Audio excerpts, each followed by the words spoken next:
a nossa analista de internacional, Fernanda Manhota. Professora, muito bom te ter aqui com a gente. Bem-vinda, bom dia.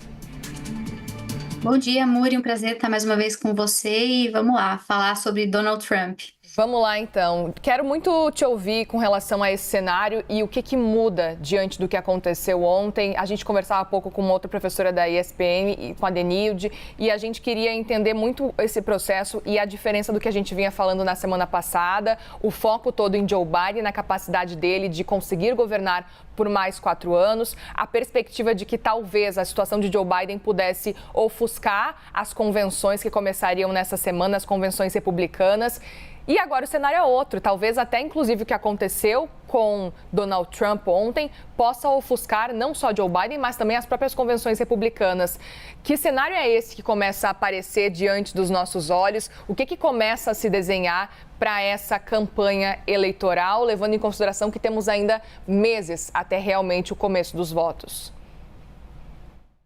Olha, Muri, acho que essa fala final, né, que a gente acompanhou do senador da Pensilvânia, o John Fetterman, ela remonta muito ao cerne do problema, que tem a ver com o fato de que a democracia hoje em vários países passa por um desafio, né, muito complexo, envolvendo representatividade, polarização, e que isso tudo culmina, como a gente tem visto, em violência política, né? Os Estados Unidos têm um histórico de atentados contra presidentes. Nós temos já na contabilidade disso, mais de 10 presidentes, pelo menos, né, ao longo dos últimos anos, décadas dos Estados Unidos, sendo alvo disso. Mas esse cenário de agora, ele é um cenário particularmente desafiador, porque ele acontece num contexto não só de grande antagonismo de identidades, né, de narrativas políticas, como também acontece no momento em que as redes sociais, elas têm um papel importante. A gente está diante de um mundo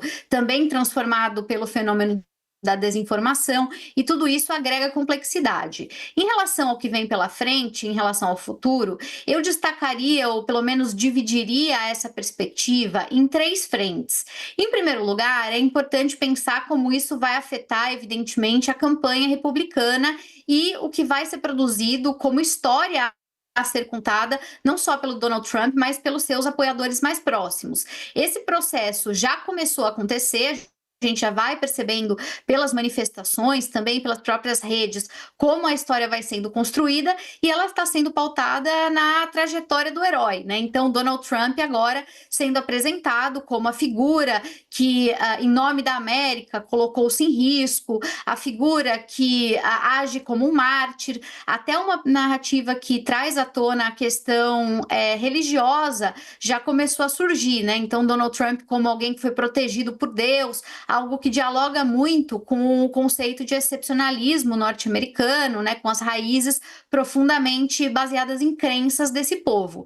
Então, do lado republicano, a gente começa a perceber a movimentação das figuras políticas para colocar o Donald Trump no centro dessa construção de uma narrativa heróica. Do segundo ponto de vista, em relação ao recorte democrata, o que a gente deve acompanhar nesses próximos dias e semanas é uma grande paralisia, uma dificuldade de reorientar a estratégia, porque o que a gente já viu acontecer nessas primeiras horas é o óbvio, quer dizer, o Partido Democrata refreou a campanha nos termos como ela vinha sendo programada, inclusive alguns anúncios televisivos que eram muito duros, de ataque ao Trump, etc., que estavam programados para entrar no ar, sequer foram exibidos, né, foram derrubados, porque é claro que nesse momento de comoção, além de não ser de bom gosto, isso também poderia representar uma espécie de efeito rebote para os próprios democratas, quer dizer, incitar ainda mais, né, esse tipo de situação. Então não é do interesse democrata, e os democratas vão ficar um pouco órfãos do que dizer sobre o Trump, né? Afinal de contas, já vinham sendo colocados numa situação difícil, com a necessidade de provar a capacidade e as condições do Joe Biden, e agora vão se ver reféns do fato de que o adversário assume essa característica vista, como a gente já estava falando, de heróica.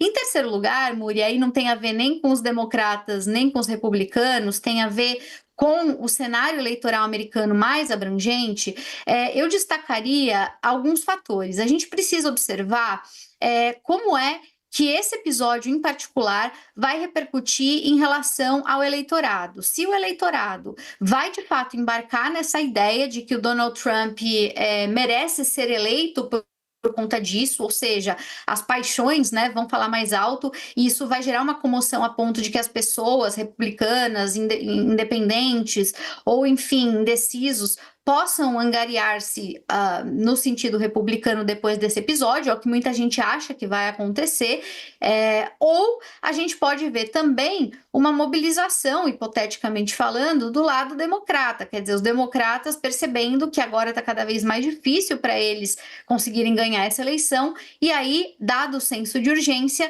tentar organizar um comparecimento mais massivo às urnas para tentar contrabalançar essa força adicional que o Donald Trump ganha. Então, isso não está claro ainda. Em geral, quando a gente olha para a história dos Estados Unidos, a experiência anterior do Roosevelt, né, do próprio Reagan, a tendência é que presidentes que tenham sofrido durante campanha atentados, eles saem mais fortes do que eles inicialmente estavam. Isso é o que a história nos conta. Mas como hoje esse contexto é muito particular, pode ser que seja diferente. Então, tudo vai depender de como isso vai ser construído. Para finalizar, Muri, esse comentário, eu queria dizer que é muito importante que a gente fique atento, né, nesse momento, né, para como as narrativas vão se produzir, porque a gente sabe que política, ela é, claro, sobre projetos, sobre ideias, sobre imagens, como essas todas que a gente está vendo repercutir, estampando as capas de todos os jornais, enfim, mas ela também é sobre como as histórias são contadas.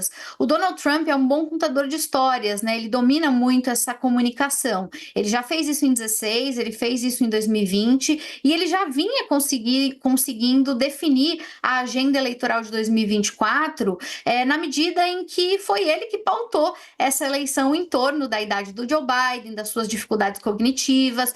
Os democratas, no final do dia, compraram e tiveram que administrar uma agenda que foi definida pelo Trump. E agora o Trump, em função desse episódio, desse fato político, ele vai ter mais espaço ainda para permanecer protagonista dessa história. Isso não é pouca coisa.